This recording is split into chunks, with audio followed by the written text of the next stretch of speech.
مکان بنایا گیا، خوبصورت، بہت ہی خوبصورت۔ دیکھنے والے خوش ہو گئے۔ سوچنا پڑے گا کہ اگر دیکھنے والے خوش ہوں تو کیا اس مکان میں رہنے والے لازمی طور پر خوش ہوں گے؟ خوش کرنے والا ضروری تو نہیں خوش رہنے والا بھی ہو۔ پھر یہ سب کیا ہے؟ ہم کیا کر رہے ہیں؟ اگر ہم خوش ہوں تو لوگ خوش نہیں رہنے دیتے، اور اگر لوگوں کو خوش رکھا جائے تو ہم رہتے ہی نہیں، خوش کہاں سے رہیں گے؟ کیا لوگ ہمارے مقدر کا غیر معاون حصہ تو نہیں؟ کیا ہر آدمی اپنے علاوہ گروہ کو لوگ کہتا ہے؟ خود بھی اسی گروہ میں شامل ہے، لیکن خود کو شامل نہیں سمجھتا، خود کو کردار سمجھتا ہے اور دوسروں کو کردار کش۔ ہم سب ایک سمت کو چل رہے ہیں اور سب کا رخ الگ الگ ہے۔ سب سے نالاں ہیں، سب سے اجنبی ہیں، سب سے بیزار ہیں، سب کے ہمراہ ہیں، اور سب سے جدا ہیں۔ سب کے سب مشکل میں ہیں، اور سب کے سب بھاگ رہے ہیں، اور کوئی کسی کو راستہ نہیں دیتا۔ سب ظاہر متحرک انسان ایک ظالم جمود اور تعطل کا شکار ہیں۔ سب بھیڑ میں شامل ہیں اور سارے اکیلے ہیں۔ ہم سب اکیلے ہیں، اور اس دنیا میں اکیلے لوگوں کے ہی میلے ہیں۔ سب سوچ رہے ہیں کہ آخر سوچ مفلوج کیوں ہے؟ کیا لوگوں کو نفرت سے محبت ہے یا محبت سے نفرت ہے؟ لوگوں کو کیا ہو گیا؟ سب کو سب کی نظر لگ گئی ہے اور سارے منظور نظر بننے کے آرزو مند ہیں، لیکن کس کے؟ ایسا کوئی نظر نہیں آتا۔ عجب حال ہے۔ ہمیں لاشعوری طور پر کسی شدید خطرے کا احساس ہے، ہم اسی لیے بھاگ رہے ہیں، لیکن خطرہ کیا ہے یہ معلوم نہیں۔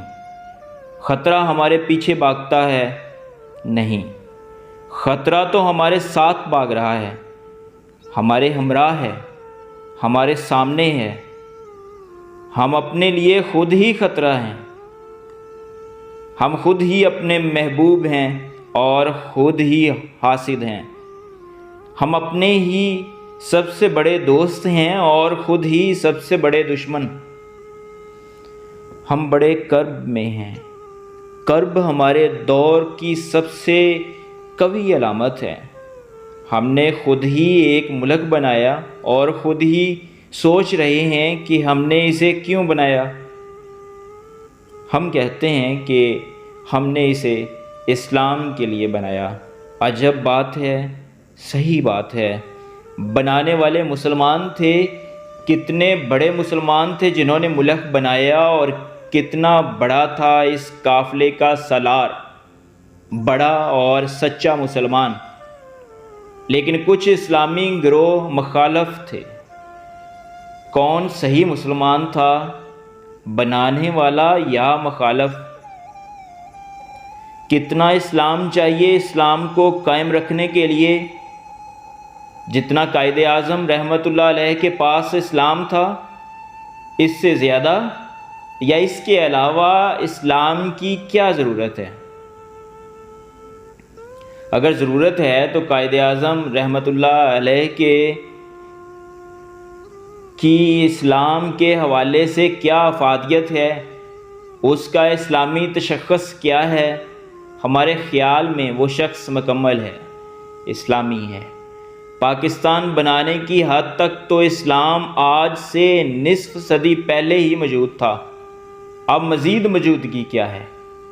غور طلب بات ہے پاکستان کی خاطر جان دینے والوں کا ایمان مکمل نہ ہو تو ان کی موت شہادت نہیں ہے، اگر شہادت ہے تو وہ ایمان کامل ہو سکتا ہے۔ جس اسلام نے وحدت عمل پیدا کی وہی اسلام برحق تھا۔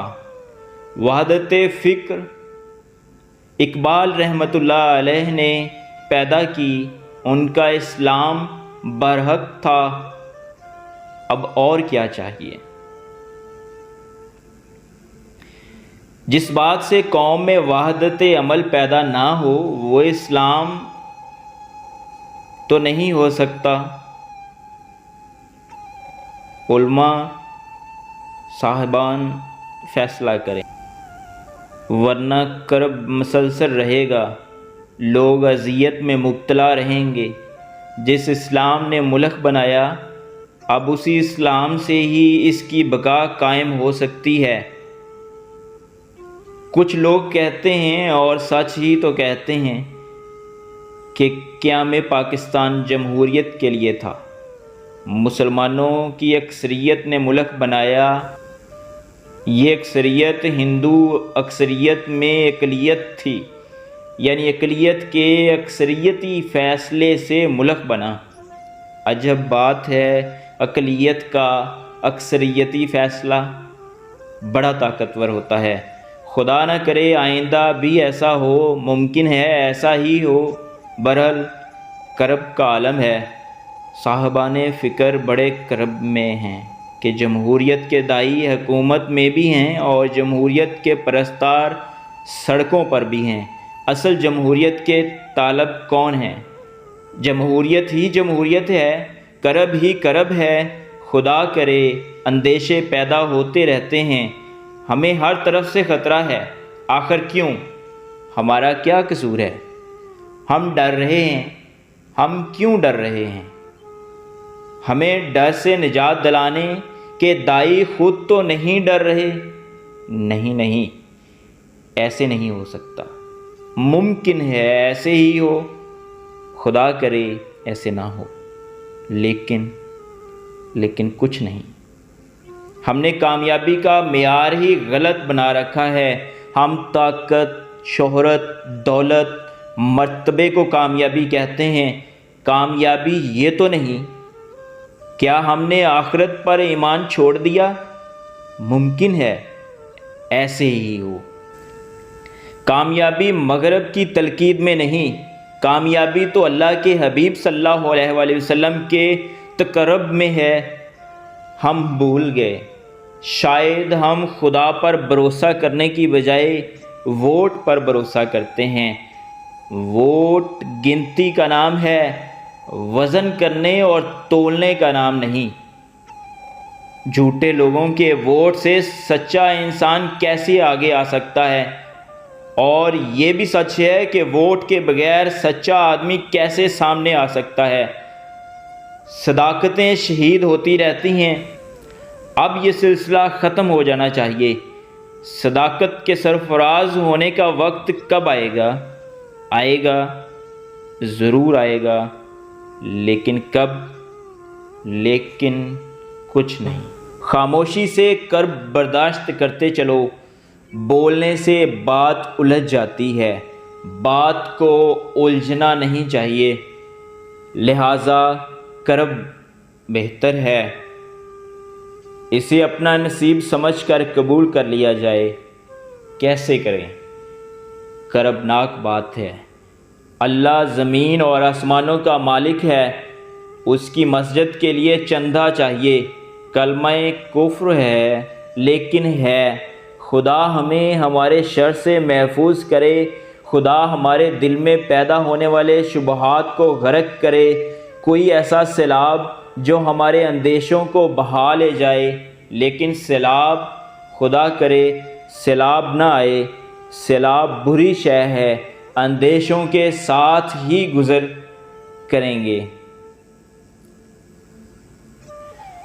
آخر ہم عادی ہو چکے ہیں، ہم اندیشوں کی چادر بنائیں گے اور پھر اس چادر کو تان کر سو جائیں گے۔ ہم خواب اور خیال کے پرستار ہیں، اے اللہ ہمیں اچھے اچھے خواب دکھا، ہم حقیقت اور حقائق دیکھنے اور سوچنے کے کرب سے نجات چاہتے ہیں، یا اللہ ہمیں نجات دے۔